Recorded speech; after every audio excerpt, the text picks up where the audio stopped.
ગુજરાત યુનિવર્સિટીના હજારો વિદ્યાર્થીઓ માટે મહત્વના સમાચાર સામે આવ્યા છે। રાજ્યમાં આગામી સ્થાનિક સ્વરાજ્યની ચૂંટણીને ધ્યાનમાં રાખીને યુનિવર્સિટી તંત્ર દ્વારા પરીક્ષાના કાર્યક્રમમાં મોટો ફેરફાર કરવામાં આવ્યો છે। અગાઉ એપ્રિલ મહિનામાં યોજાનારી યુજી અને પીજીની પરીક્ષાઓ હવે મે મહિનામાં યોજાશે।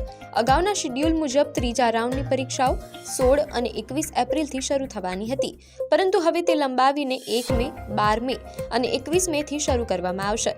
ઉલ્લેખનીય છે કે યુનિવર્સિટી દ્વારા કુલ 5 ફેઝમાં પરીક્ષાનું આયોજન કરવામાં આવ્યું હતું, જેમાંથી 2 ફેઝની પરીક્ષા પૂર્ણ થઈ ચૂકી છે, પરંતુ બાકી રહેલા 3 ફેઝની પરીક્ષાઓ હવે ચૂંટણી બાદ યોજાશે, જેમાં BA, BCom, BSc, લો અને MA સહિતના અનેક વિષયોનો સમાવેશ થાય છે।